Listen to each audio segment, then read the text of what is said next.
நாங்கள் இன்றைக்கு தரம் 7 கணிதத்துல 8வது பாட அலகான திசை கொண்ட எண்கள் என்கிற பாடத்தை படிக்க இருக்கிறோம். இந்த பாடத்துல இந்த திசை கொண்ட எண்கள்ல முதலாவதாக திசை கொண்ட எண்கள் என்றால் என்ன, அதோட திசை கொண்ட எண்களின் கூட்டல், இது தொடர்பான விஷயங்களை நாங்கள் படிக்க இருக்கிறோம். அதற்காக திசை கொண்ட எண்கள் என்றால் என்ன என்று நாங்கள் இப்ப பார்க்கலாம். இப்ப தரம் 6 நீங்கள் படிச்சிருக்கக்கூடிய எண்கோடு, தரம் 6 நாங்கள் எண்கோடு பற்றி படிச்சிருக்கிறோம். எண்கோடு அப்படி என்றால் எண்களை வகை குறிக்கிறதுக்காக பயன்படுத்தக்கூடிய நேர்கோடு எண்கோடு எனப்படுகிறது. இந்த நாங்கள் ஏற்கனவே தரம் 6 படிச்ச இந்த எண்கோட்டுல இருந்துதான் நாங்கள் திசை கொண்ட எண்கள் அப்படி என்றால் என்னென்று படிக்க இருக்கிறோம். அப்ப முதலாவதாக எண்கோடு, நாங்கள் படிச்ச எண்கோடு நாங்கள் ஒருக்கா மீட்டு பார்க்கலாம். எண்கோடு நாங்கள் எப்படி கீறுவோம்? முதலாவதாக ஒரு நேர்கோடு கீறுவோம். நேர்கோட்டுல சமனான இடைவெளிகள்ல புள்ளிகளை குறிப்போம். நேர்கோடு குறிக்கிறோம். நேர்கோட்டுல சமனான இடைவெளிகள்ல புள்ளிகளை குறிப்போம். புள்ளிகளை குறிச்சிட்டு நாங்கள் குறிச்ச புள்ளிகளுக்கு நேராக புள்ளிகள் இருக்கக்கூடிய இடத்திலேயே எண்களை குறிப்போம். எண்களை குறிக்கும் போது முதலாவதாக 0 இருந்து நாங்கள் தொடங்குவோம். அப்ப 0, அதற்கு அடுத்ததாக 1, 2, 3, 4, 5, 6 இவ்வாறு நேர் எண்களை உடைய எண்கோட்டை மட்டும் நாங்கள் இப்ப கீறியிருக்கிறோம். நேரெண்கள் என்றால் குறியீடு இல்லாம இருக்கக்கூடிய எண்களையும் நாங்கள் நேர் நிறைவன்கள் என்கிறோம். மறை அடையாளமிடப்பட்ட குறியீடுகளுடனான எண்களை மறை நிறைவன்கள் என்கிறோம். அப்ப 1, 2, நேர் 1, நேர் 2, நேர் 3, நேர் 4, நேர் 5, நேர் 6 ஆகிய எண்களை நாங்கள் குறிச்சிருக்கிறோம். குறிச்சிட்டு என்ன செய்வோம்? இந்த எண்கோட்டின் வலது அந்தத்துல நாங்கள் ஒரு அம்புக்குறி இடுவோம். அப்ப 0 தொடக்கம் 6 வரையான எண்களை இப்ப நாங்கள் இந்த எண்கோட்டுல குறிச்சிருக்கிறோம். இப்ப மறை நிறைவெண்களை குறிக்க வேணுமெண்டா என்ன செய்வோம்? 0க்கு இடது பக்கமாக இந்த எண்கோட்டை நாங்கள் இன்னும் விரிவுபடுத்துவோம். 0 இருந்து வலது பக்கம் எண்கோட்டை கீறின மாதிரி, வலது பக்கம் நேர்கோட்டை கீறின மாதிரி நாங்கள் 0க்கு இடது பக்கமாக நேர்கோட்டை விரிவுபடுத்துறோம். இப்ப 0க்கு இடது பக்கமாக வலது பக்கம் குறிச்ச மாதிரியே சமனான இடைவெளிகள்ல புள்ளிகளை விடுவோம். இப்பொழுது 0க்கு வலது பக்கமாக இருக்கிற முதலாவது அந்த புள்ளியை நாங்கள் மறை 1 என குறிப்போம். 2வதாக இருக்கிறத மறை 2, அடுத்ததாக மறை 3, அடுத்ததாக மறை 4, அடுத்ததாக மறை 5. இப்ப நாங்கள் ஒரு எண்கோடு கீறி இருக்கிறோம். நேர்கோட்டில எண்களை குறிச்சு காட்டியிருக்கக்கூடிய இந்த கோட்டுக்கு எண்கோடு என்று பெயர்.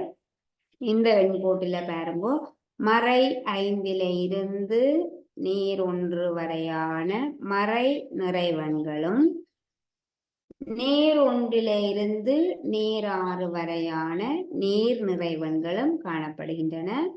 0 என்பது மறை நிறைவண்ணும் இல்லை, நேர் நிறைவண்ணும் இல்லை. அப்ப மறை எண்கோட்டில மறை நிறைவன்கள், நேர் நிறைவன்கள் மற்றும் நிறைவன்கள், மறை நிறைவன்கள், நேர் நிறைவன்கள் ஆகியவற்றை உள்ளடக்கிய நிறைவன்களை குறித்து காட்டுவதற்காக நாங்கள் எண்கோட்டினை பயன்படுத்துகிறோம். இந்த எண்கோட்டில வேற என்ன எங்களுக்கு தெரியும்? இந்த எண்கோட்டில இடது பக்கத்துல இருந்து செல்ல செல்ல எண்களினுடைய எண் பெருமானமானது அதிகரித்து கொண்டு செல்லும். இடது பக்கம் பாருங்க, மறை 5 விட மறை 4 பெரியது, மறை 4 விட மறை 3 பெரியது, மறை 3 விட மறை 2 பெரியது, மறை 2 விட மறை 1 பெரியது. மறை ஒன்றை விட பூஜ்ஜியம் பெரியது, பூஜ்ஜியத்தை விட ஒன்று பெரியது. அங்காளங்களுக்கு தெரியும். 1 2 3 4 5 6 என ஏறு வரிசையில இருக்குது எண்கள். அப்ப எண்கோட்டில இடது பக்கத்தில இருந்து செல்ல செல்ல எண்களினுடைய எண் பெருமானமானது அதிகரித்து கொண்டு செல்லும் ஏறு வரிசையில் செல்கிறது. இப்ப இந்த கோட்டுக்குத்தான் எண்கோடு என்று பெயர். இந்த எண்கோட்டை பயன்படுத்தி தான் நாங்கள் திசை கொண்ட எண்கள் அப்படின்னா என்ன, அதோட இந்த திசை கொண்ட எண்களை எவ்வாறு கூட்டுறது என்றும் நாங்கள் இப்ப பார்க்க போறோம். ஆகவே திசை கொண்ட எண்கள் அப்படி என்றா என்ன? முதலாவதாக இவ்வாறு பாருங்க, இந்த எண்கோட்டில குறிச்சிருக்கக்கூடிய எண்களை பாருங்கோ. மறை 5, மறை 4, மறை 3, மறை 2, மறை 1, 0 1 2 என்று போய்கொண்டிருக்கு. 1 2 3 4 நேர் 1 நேர் 2 நேர் 3 நேர் 4 நேர் 5 நேர் 6 இவ்வாறான எண்களை நாங்கள் இந்த எண்கோட்டில குறிச்சு காட்டி இருக்கிறோம். அப்ப இந்த எண்களை பாருங்கோ, பெருமானத்துடன் சேர்த்து அவற்றின் திசையும் காட்டப்பட்டிருக்கிறது. நாங்கள் எண்கோட்டில இந்த குறிச்ச எண்களை பாருங்கோ, எண் பெருமானத்துடன் அவற்றின் திசையும் காட்டப்பட்டிருக்கிறது. என்ன சொல்றோம் நாங்கள்? மறை 5, மறை 4, மறை 3, மறை 2, மறை 1, 0 0 நேரும் இல்லை மறையும் இல்லை. ஆகவே பூஜ்ஜியத்துக்கு குறியீடு வராது, திசை வராது. நேர் 1 நேர் 2. அப்ப இந்த எண் பெருமானத்துடன் அவற்றின் திசையும் காட்டப்பட்டிருக்கிறது. நாங்கள் திசையோட சேர்த்து தான் சொல்றோம். மறை 5 நேர் 3, மறை 3 நேர் 6 இவ்வாறாக எண் பெருமானத்துடன் அவற்றின் திசையும் குறிக்கப்பட்ட விதத்தில் இந்த எண்கள் அமைந்திருப்பதனால் இந்த எண்களுக்கு பெயர் திசை கொண்ட எண்கள். இவ்வாறு பெருமானத்துடன் திசையையும் குறிக்கும் விதத்தில் அமைந்திருக்கக்கூடிய இந்த எண்களுக்கு திசை கொண்ட எண்கள் என்று பெயர். ஆகவே திசை கொண்ட எண்கள் அப்படி என்றா என்ன? எண் பெருமானத்துடன் திசையையும் குறிக்க வேணும். திசையையும் குறிக்கிற மாதிரியான நேர் அல்லது மறையன் குறியீட்டுடன் எழுதப்படும் சகல எண்களையும் நாங்கள் திசை கொண்ட எண்கள் என்கிறோம்.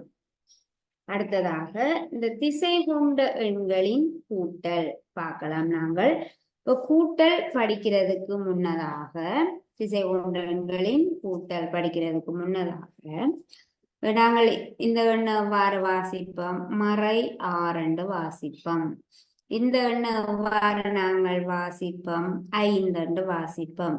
ஆகவே நீங்கள் கவனத்தில் கொள்ள வேணும், ஒரு எண்ணின் முன்னே குறியீடு எழுதப்படாவிடின் அது நேர் எண்ணாக கருதப்படும். ஒரு எண்ணுக்கு முன்னுக்கு குறியீடு எழுதப்படவில்லை எனின், எழுதப்படாட்டி குறியீடு வர இல்லை. 5க்கு முன்னுக்கு 6க்கு முன்னுக்கு குறியீடு இருக்குது, மறை என்று நாங்கள் வாசிக்கிற மறை 6. ஆனால் 5 பாருங்க, முன்னுக்கு குறியீடு இல்லை. ஆகவே 5 குறியீடு இல்லாமல் இருக்கிறது. அப்படி குறியீடு இல்லாமல் இருந்ததென்றால் அது நேர் எண்ணாக கருதப்படும். 5 தான் என்னது? 5 சமன் நேர் 5 தான். நாங்கள் நேர் எண்களை எழுதும் போது சில நேரங்கள்ல, பெரும்பாலான நேரங்கள்ல நாங்கள் குறியீட்டை பயன்படுத்துவதில்லை. அப்ப குறியீடு எழுதப்படாத எண்களை நாங்கள் நேர் எண்களாகத்தான் பாவிக்கிறோம். அடுத்ததாக எண்கோட்டை பயன்படுத்தி திசை கொண்ட எண்களை கூட்டுறது, எவ்வாறு கூட்டுறது என்று நாங்கள் பார்க்கலாம்.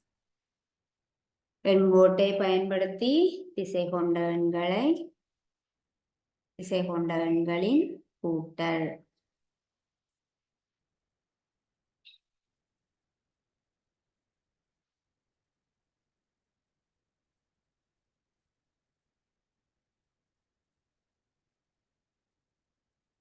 எண்கோட்டை பயன்படுத்தி திசை கொண்ட எண்களை நாங்கள் கூட்டுவோம். முதலாவதாக நாங்கள் 2 திசை கொண்ட எண்களை கூட்ட போறோம். திசை கொண்ட எண்களை கூட்டுவதற்காக 2 நீர் நிறைவெண்களை நாங்கள் எடுத்திருக்கிறோம். 2 நீர் எண்களை கூட்ட போறோம். நேரெண்களும் இருக்கு, மறை எண்களும் இருக்கு. நேர் நிறைவெண்களை தான் நாங்கள் நேரெண்கள் என்கிறோம். மறை நிறைவெண்களை மறை எண்கள் என்கிறோம். அப்ப இந்த அவ நேரையும் மறையையும் கூட்ட வேணும். எல்லா முதலாவதாக நேரும் மறையும் இருக்குது. முதல்ல 2 நேரெண்களை கூட்டுவோம். பிறகு 2 மறை எண்களை கூட்டுவோம். அடுத்ததாக நேரும் மறையும் வார மாதிரி ஒரு நேரெண்ணையும் ஒரு மறை எண்ணையும் கூட்டுவோம். இறுதியாக இது 2 மாறி வார மாதிரி ஒரு மறை எண்ணையும் ஒரு நேரெண்ணையும் கூட்டுவோம். நாங்கள் முதலாவதாக திசை கொண்ட எண்களின் கூட்டலில் 2 நேர் எண்களை எவ்வாறு கூட்டுறது எண்கோட்டை பயன்படுத்தி என்று நாங்கள் இப்ப பார்க்க போறோம்.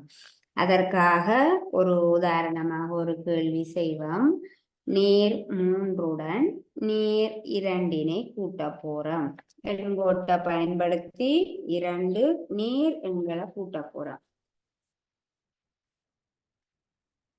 ஆகவே எண்கோட்டை பயன்படுத்த வேணும். அவ முதலாவதாக எண்கோட்டை கீறுவோம். பாருங்க, நேர் 3 நேர் 2 நேர் 3ஐயும் நேர் 2ஐயும் கூட்ட போறோம். ஆகவே எங்களுக்கு மறை எண்கள் தேவையா? தேவையில்லை. நேர் 3ம் நேர் 2ம் வார மாதிரி நாங்கள் சமனான இடைவெளிகள்ல புள்ளிகளை இடுவோம். 0ல இருந்து நாங்கள் குறிப்போம். 0 1 2 3 4 5 6 7 8. நாங்கள் இந்த எண்களை குறியீடு எழுதப்படாவிட்டாலும் அந்த எண்கள் நேரெண்களாக கருதப்படும். ஆகவே நாங்கள் நேரெண்களை குறிப்பதற்காக நேர் குறியீடுகளை இட்டு வச்சிருக்கிறோம். எப்பவுமே 0க்கு வலது பக்கமாக நேரெண்கள் இருக்கும், 0த்திற்கு இடது பக்கமாக மறை எண்கள் இருக்கும். அப்ப 0க்கு வலது பக்கமாக இருக்கக்கூடிய இந்த நேர் நிறைவெண்களை நாங்கள் என்ன சொல்லுவோம்? நேர் திசையில இருக்கக்கூடிய எண்கள்.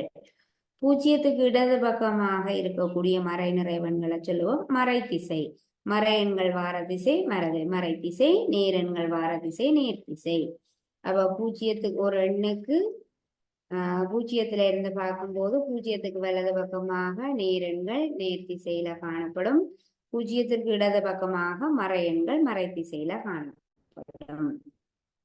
இப்ப பாருங்க, நேர் 3ஐயும் நேர் 2ஐயும் கூட்டுவோம். முதலாவதாக நாங்கள் 0ல இருந்து முதலாவதாக நேர் 3 நாங்கள் இந்த எண்கோட்டில குறிப்போம். பாருங்க, 0 இங்க இருக்கு, நேர் 3 அங்க இருக்கும். 0ல இருந்து 3 அலகுகள் தள்ளி நேர் திசையில் நேர் 3ஆனது காணப்படும். நேர் 3 இருக்கக்கூடிய இடத்தை நாங்கள் முதலாவதாக குறிப்போம். 0ல இருந்து நேர் 3 இங்க இருக்கு, இந்த இருக்குது. 0ல இருந்து பார்க்கும்போது 0ல இருந்து நேர் திசையில 3 அலகுகள் தூரத்தில் நேர் 3 காணப்படுகிறது. அந்த நேர் 3 நாங்கள் முதலாவதாக எண்கோட்டில குறிச்சிட்டோம். அடுத்தது நேர் 3உடன் நேர் 2ஐ நாங்கள் கூட்ட போறோம். ஆகவே அடுத்த என்ன பாருங்கோ, நேர் 2. ஆகவே நாங்கள் நேர் 3ல இருக்கிறோம்.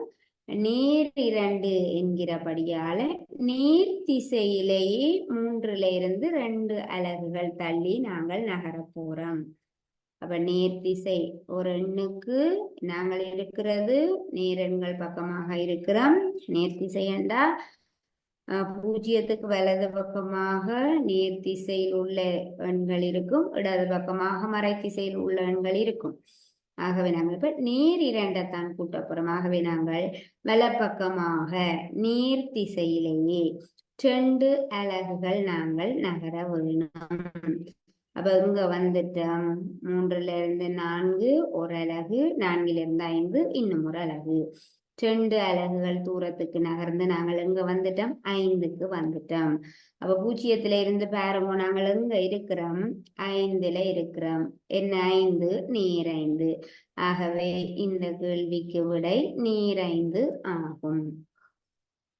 நேர் 3உடன் நேர 2ஐ கூட்டும் பொழுது நீர் 5 கிடைக்கிறது. என்ன செய்த நாங்கள் முதலாவதாக நேர் 3 நாங்கள் எண்கோட்டுல குறிப்போம். அப்ப 0ல இருந்து நேர் 3 எங்க இருக்குதுன்னு பாக்குறோம். 0ல இருந்து போறோம்.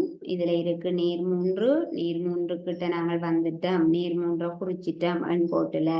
அடுத்ததாக நேர் 3உடன் நேர் 2ஐ கூட்ட வேணும்.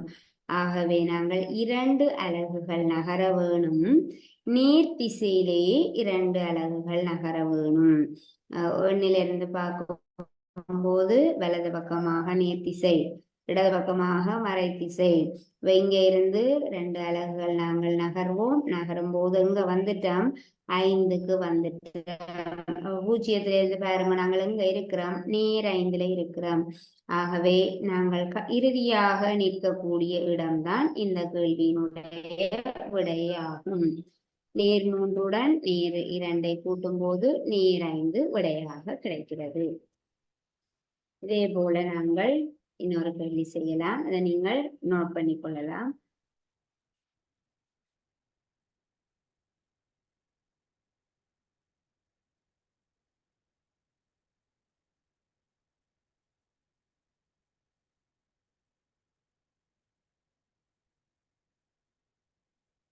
இதே போல நாங்கள் இன்னொரு கேள்வி செய்வோம்.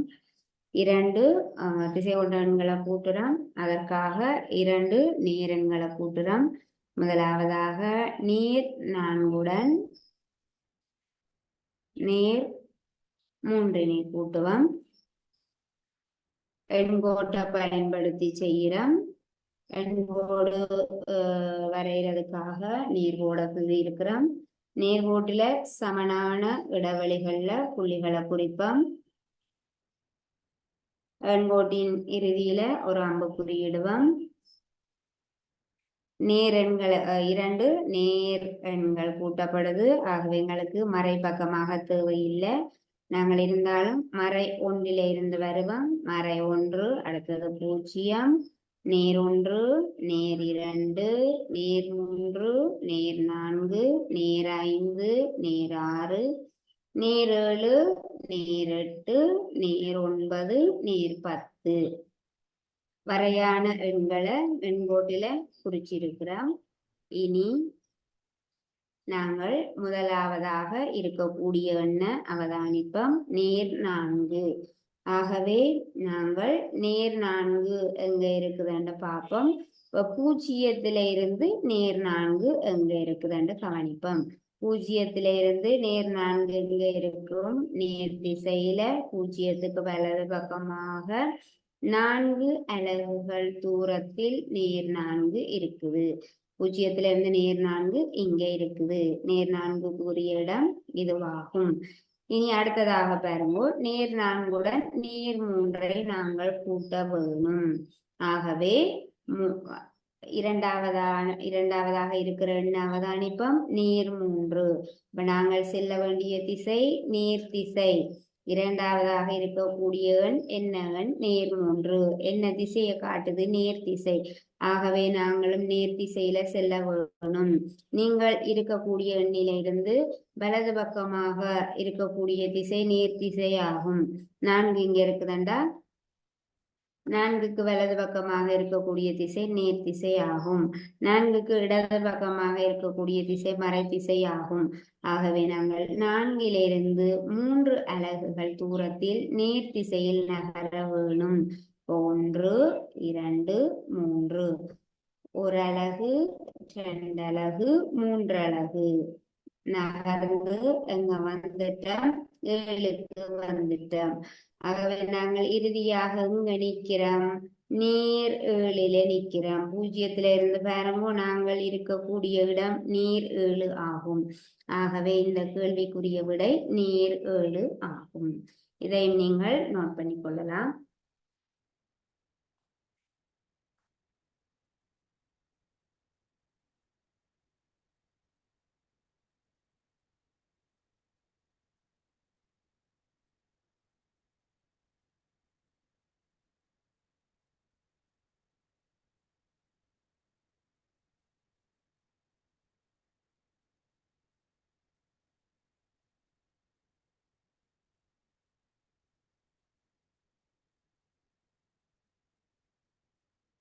அடுத்ததாக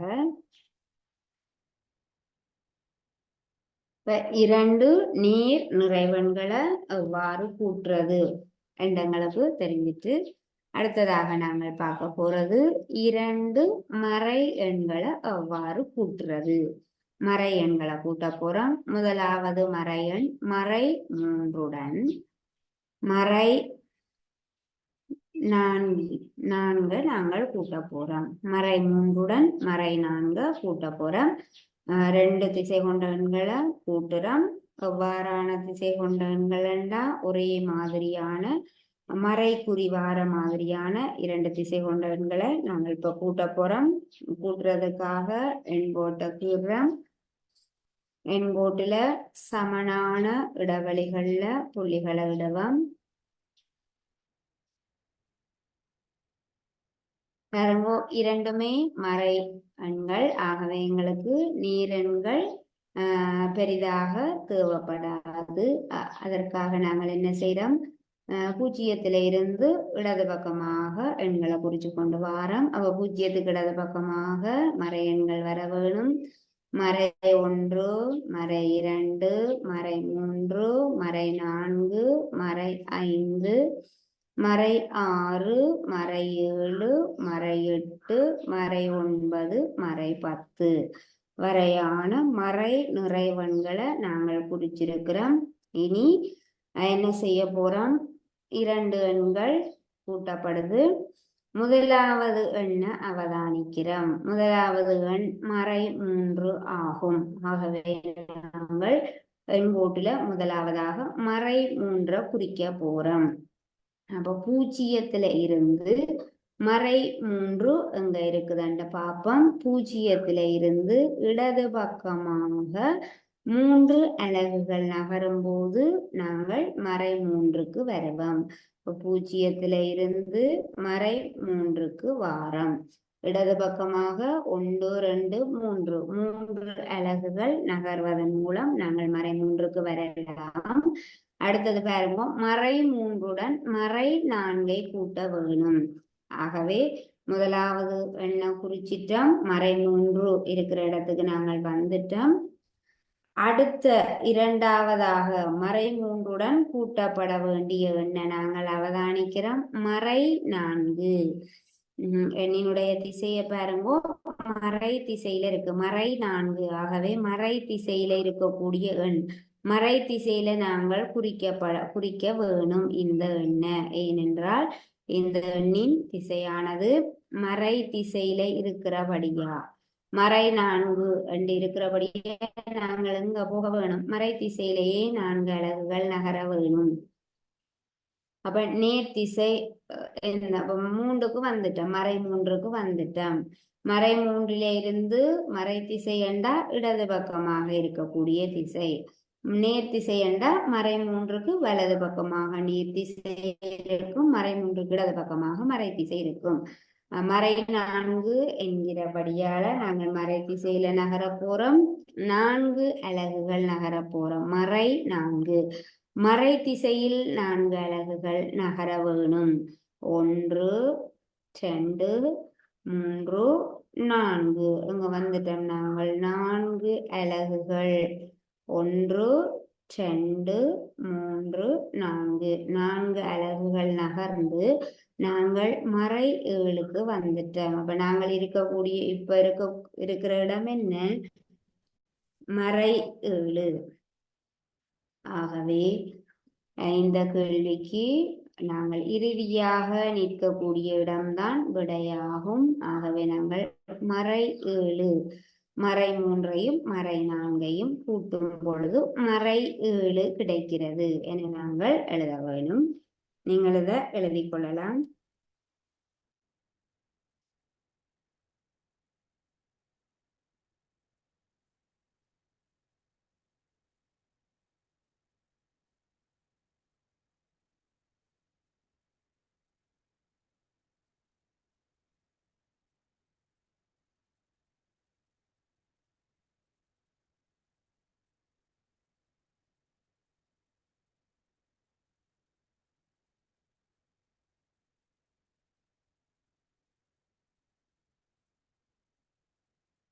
அடுத்ததாக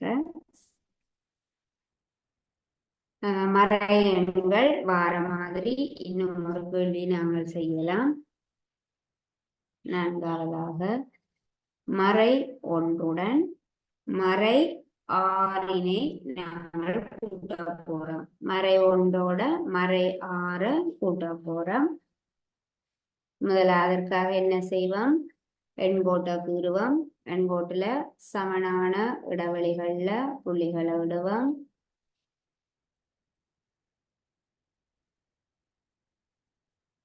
இரண்டு மறை நிறைவெண்கள் கூட்டப்படுகின்றன. ஆகவே நாங்கள் மறை நேரெண்கள் எங்களுக்கு தேவையில்லை. இப்ப மறை எண்களில இருந்து குறிச்சு கொண்டு வர போறோம். பூஜ்ஜியத்துல இருந்து தொடங்குவோம். நேரெண்கள் மறை எண்கள் இரண்டு கூட்டப்படுது. ஆகவே எங்களுக்கு நேரெண்கள் பெரிதாக தேவையில்லை. பூஜ்ஜியத்தில இருந்து எண்களை குறிப்போம். பூஜ்ஜியத்துக்கு அடுத்ததாக இடது பக்கமாக மறை ஒன்று, மறை இரண்டு, மறை மூன்று, மறை நான்கு, மறை ஐந்து, மறை ஆறு, மறை ஏழு, மறை எட்டு, மறை ஒன்பது.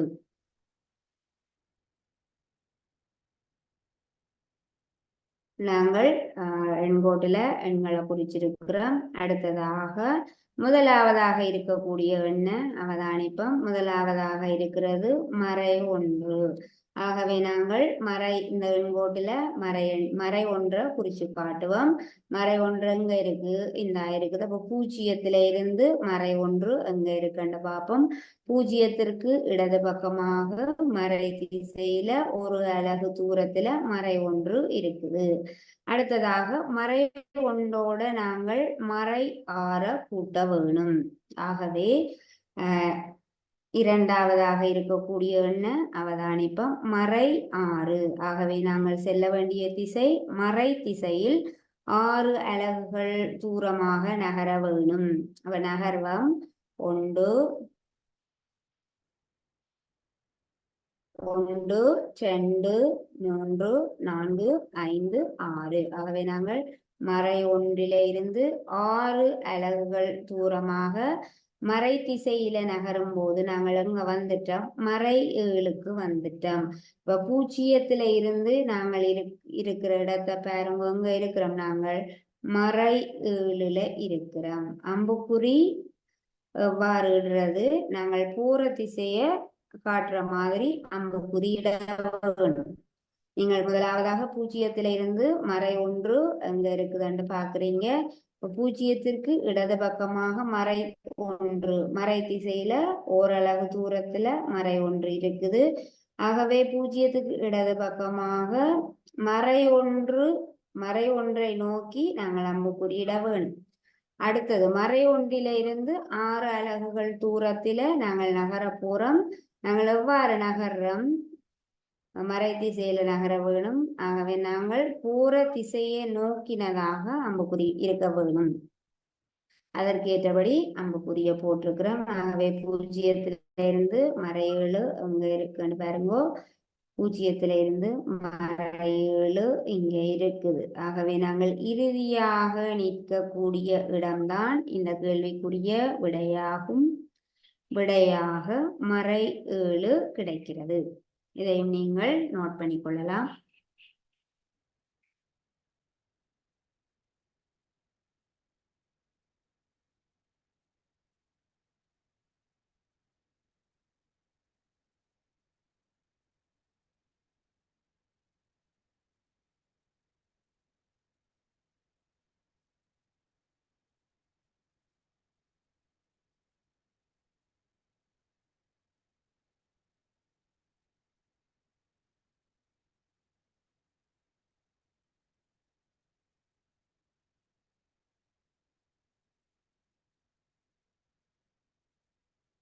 அடுத்ததாக அப்ப நாங்கள் இவ்வளவு நேரம் 4 கேள்விகள் பார்த்தோம். எப்படியான கேள்விகள் பார்த்த நாங்கள் 2 திசை கொண்ட எண்களை கூட்டுறோம்.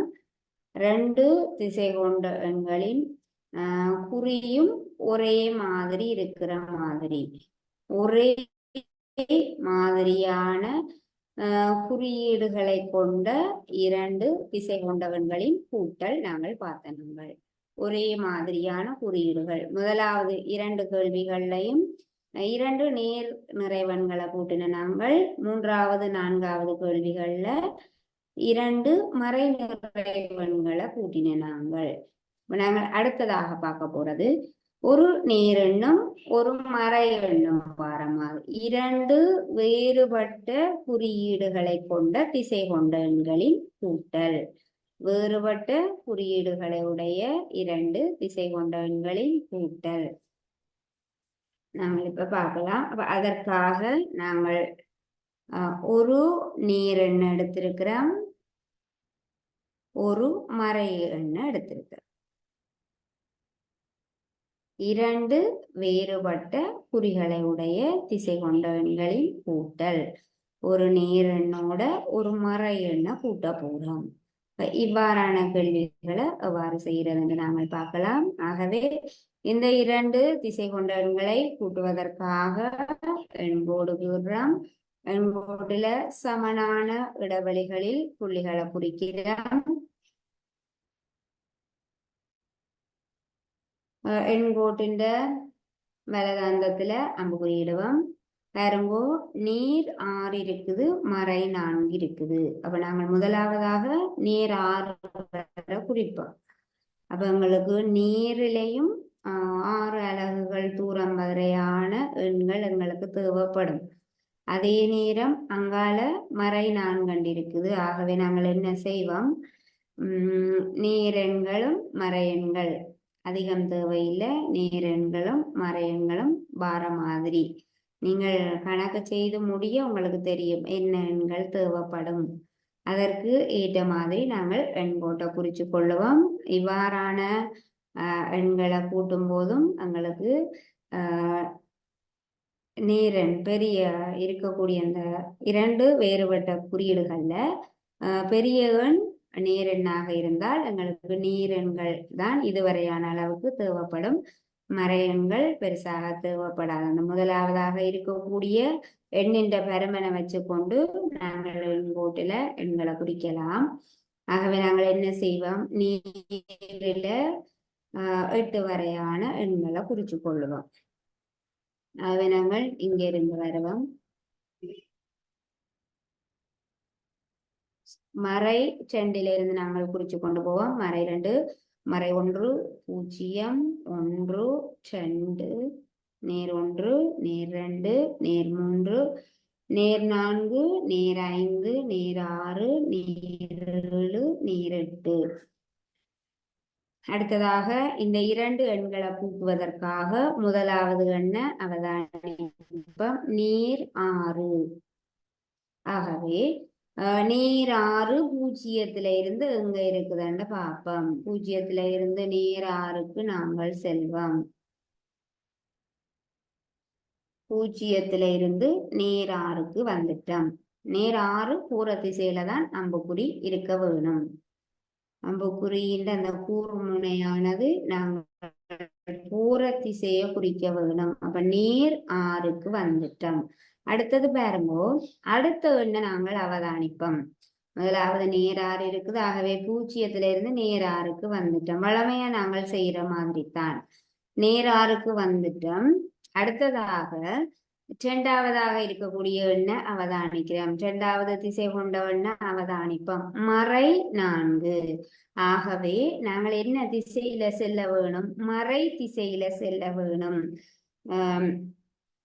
நேர் 4 இருந்தால் நாங்கள் செல்ல வேண்டிய திசை நேர் திசை. இங்க இருக்கிறது மறை 4. ஆகவே நாங்கள் செல்ல வேண்டிய திசை மறை திசை. எங்க இருந்து நாங்கள் மறை திசையில செல்ல வேணும், 6ல இருந்து நாங்கள் மறை திசைக்கு செல்ல போறோம். அப்ப நாங்கள் 6ல இருக்கிறோம். 6னுடைய மறை திசை எங்கால இருக்கும், 6க்கு வலது பக்கமாக இருக்கிறது நேர் திசை, 6க்கு இடது பக்கமாக மறை திசை. 6க்கு இடது பக்கமாக இருக்கக்கூடிய திசை மறை திசை. நாங்கள் மறை திசையில 4 அலகுகள், மறை 4 என்கிறபடியால மறை திசையில 4 அலகுகள் நாங்கள் நகர போறோம். 1 2 1 2 3 4. அப்ப நாங்கள் எங்க வந்துட்டோம்? நீர் 6ல இருந்து நாங்கள் நீர் 2க்கு வந்துட்டோம். நீர் 6ல இருந்து 4 அலகுகள் மறை திசையில் நகரும் போது நாங்கள் நீர் 2க்கு வந்துட்டோம். இப்ப 0ல இருந்து நாங்கள் எங்க இருக்கிறோம்? நீர் 2ல இருக்கிறோம். ஆகவே நாங்கள் இறுதியாக நிற்கக்கூடிய இடம்தான் இந்த கேள்விக்கு விடையாகும். ஆகவே நீர் 6உடன் நீர் 6உடன் மறை 4ஐ கூட்டும் போது நீர் 2 விடையாக கிடைக்கிறது. அப்ப நாங்கள் இங்க என்ன செய்திருக்கிறோம்? கூட்டி இருக்கிறோமா இந்த 2 எண்களையும்? இல்லை, இங்கே எண்களானது கூட்டப்படவில்லை, மாறாக கழிக்கப்பட்டிருக்கிறது.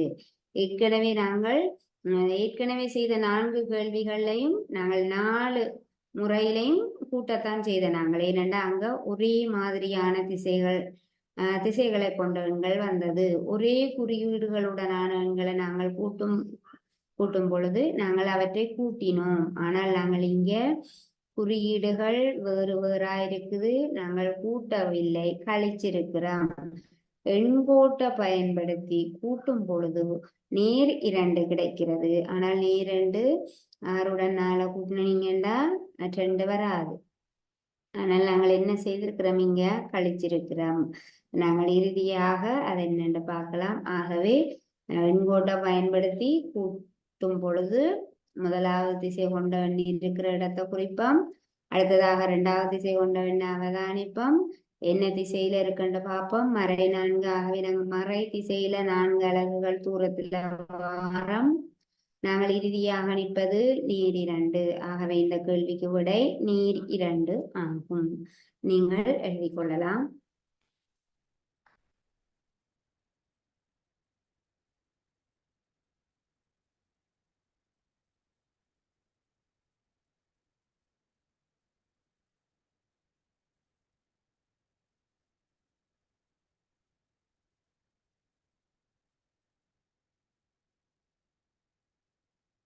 அடுத்ததாக இதே மாதிரி நேரும் மறையும் வர மாதிரியான 2 திசை கொண்ட கூட்டுவோம்.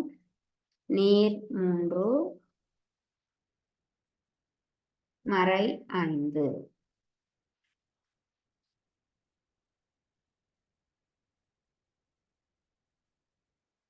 மறை 7.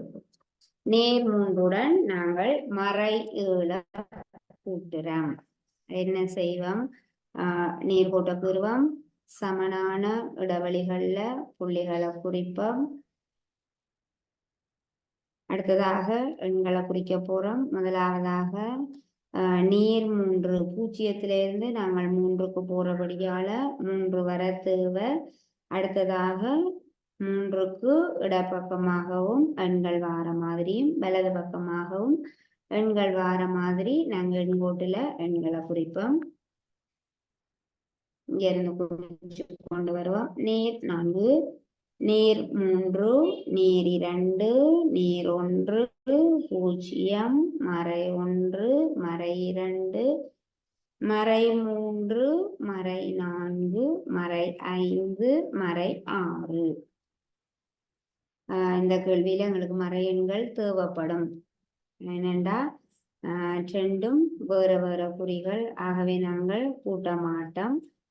ஆகவே உங்களுக்கு ஓரளவு தெரியும் மறை எண்கள் தேவைப்படும் என்று. அதற்கு ஏற்ற மாதிரி எண்கோட்டை அமைச்சிருக்கிறோம். முதலாவதாக 2 திசை கொண்ட எண்களை கூட்டுறோம். வேறு வேறு குறியீடுகளை கொண்ட 2 திசை கொண்ட எண்களை கூட்டுறோம். முதலாவதாக இருக்கக்கூடிய எண் அவதானிப்போம். நேர் 3. ஆகவே நாங்கள் 0ல இருந்து நேர் 3 இருக்கக்கூடிய இடத்துக்கு செல்வோம். 0ல இருந்து நேர் 3 எங்க இருக்குதுன்னு பார்த்து அங்க போறோம். அடுத்ததாக 2வது திசை கொண்ட எண்ணை அவதானிப்போம். மறை 7. ஆகவே நாங்கள் செல்ல வேண்டிய திசை மறை 7 என்கிறபடியால மறை திசையில 7 அலகுகள் தூரத்தில் நாங்கள் நகர போறோம். ஆகவே மறை திசை மூன்றுக்கு மறை திசை எங்க இருக்குது? மூன்றுக்கு எந்த ஒரு எண்ணில இருந்தும் அந்த எண்ணுக்கு வலது பக்கமாக இருக்கக்கூடிய திசை நீர் திசை, இடது பக்கமாக இருக்கக்கூடிய திசை மறை திசை. ஆகவே மூன்றுக்கு மறை திசையில இடது பக்கமாக மறை திசையில நாங்கள் நகர போறோம். எத்தனை அலகுகள் தூரத்துல நகர போறோம்? 7 அலகுகள் தூரத்துல நகர போறோம். அப்ப 1 2 3 4 5 6 7 அலகுகள் தூரத்துல நாங்கள் நகர்ந்து 3ல இருந்து 1 2 3 4 5 6 7 7 அலகுகள் தூரத்துல நகர்ந்து நாங்கள் அங்க வந்துட்டோம், மறை 4க்கு வந்துட்டோம். ஆகவே 0ல இருந்து நாங்கள் இருக்கிற இடத்தை பார்ப்போம், மறை 4 ஆகும். ஆகவே இந்த கேள்விக்குரிய விடை மறை 4 ஆகும். நீங்கள் இத எழுதி கொள்ளலாம். இங்கேயும் வேறு வேறு குறியீடுகளை கொண்ட 2 திசை கொண்ட எண்கள் கூட்டப்படுது, நாங்கள் கூட்டவில்லை, கழிச்சிருக்கிறோம் என்று நீங்கள் விளங்கிக் கொள்ள வேணும். இறுதியாக இந்த 8 நாங்கள் 8 கேள்வி செய்வோம், 8 கேள்விகளையும் செய்துட்டு இறுதியாக அந்த முடிவை நாங்கள் பார்க்கலாம்.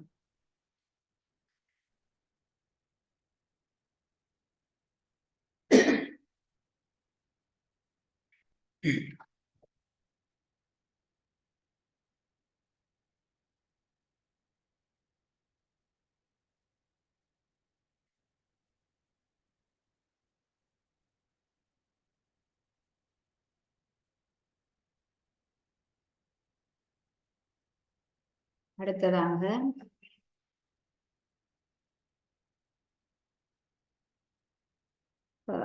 நாங்கள் 7வதாக அடுத்த கேள்வி பார்ப்போம். வேறு வேறு குறியீடுகளை கொண்ட 2 திசை கொண்ட எண்களை கூட்ட போறோம்.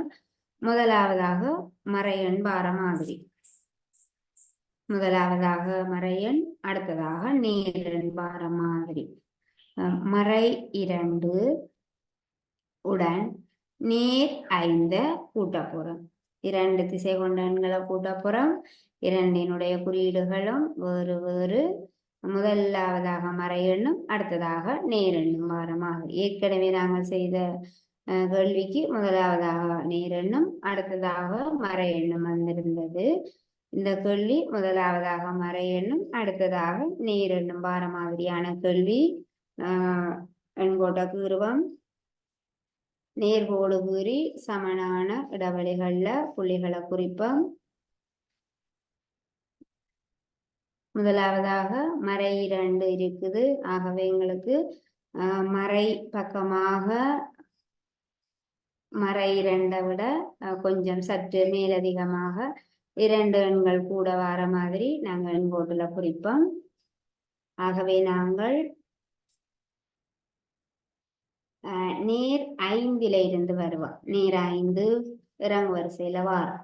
நேர் 5, நேர் 4, நேர் 3, நேர் 2, நேர் 1, 0, மறை 1, மறை 2, மறை 3, மறை 4, மறை 5 வரையான எண்களை எண்கோட்டுல குறிச்சிருக்கிறோம். நாங்கள் 2 திசை கொண்ட எண்களை கூட்டுவதற்காக முதலாவதாக இருக்கக்கூடிய எண்ணை அவதானிக்கிறோம், மறை 2. ஆகவே 0ல இருந்து மறை 2 எங்க இருக்குதுன்னு பார்ப்போம். 0ல இருந்து 0க்கு இடது பக்கமாக மறை திசையில மறை 2 இருக்குது. மறை 2க்கு நாங்கள் வந்துட்டோம். அடுத்தது பாருங்கோ, இரண்டாவதாக இருக்கக்கூடிய எண்ணை அவதானிப்போம். இரண்டாவதாக இருக்கக்கூடிய எண் என்ன? நேர் 5. ஆகவே நாங்கள் இருக்கிற இடம் மறை 2. நாங்கள் மறை 2ல இருந்து இந்த எண் நேர் 5 என்கிறபடியால நேர் திசையில 5 அலகுகள் தூரத்துல நாங்கள் நகர போறோம். நேர் திசையில 5 அலகுகள் தூரத்துல நகர போறோம். ஆகவே மறை 2 எங்க இருக்குது? இந்த இருக்குது மறை 2. மறை 2க்கு நேர் திசை எங்க இருக்கும்? வலது பக்கமாக இருக்கும். மறை 2க்கு மறை திசை இடது பக்கமாக இருக்கும். நாங்கள் நகர வேண்டிய திசை நேர் 5 என்கிறபடியால நேர் திசையில 5 அலகுகள் தூரத்துல நகர போறோம். இங்க இருந்து நகரம் 2ல இருந்து மறை 2ல இருந்து நாங்கள் நகர போறோம். 1 2 3 4 5. ஆகவே நாங்கள் மறை 2ல இருந்து 5 அலகுகள் தூரத்தில் நேர் திசையில நாங்கள் நகரலாம். நகரும்போது நாங்கள் இங்க வந்துட்டோம், நேர் 3க்கு வந்துட்டோம். ஆகவே நாங்கள் பூஜ்ஜியத்துல இருந்து நாங்கள் இருக்கக்கூடிய இடத்தை பார்க்கிறோம். பூஜ்ஜியம் இந்தா இருக்கு, எங்க இருக்கிறோம்? நாங்கள் நேர் 3ல இருக்கிறோம். ஆகவே இந்த கேள்விக்கு விடை நேர் 3 ஆகும். முதலாவதாக மறை 2க்கு வந்த நாங்கள் பூஜ்ஜியத்தில இருந்து மறை 2ஓட நேர் 5 கூட்ட வேணும். ஆகவே நாங்கள் நேர் திசையில 5 அலகுகள் தூரத்துல நகர்றோம். நகர்ந்து நேர் 3க்கு வந்துட்டோம். நாங்கள் பூஜ்ஜியத்தில இருந்து நாங்கள் இருக்கிற இடத்தை பார்க்கிறோம், நேர் 3ல நிற்கிறோம். விடை நேர் 3 ஆகும்.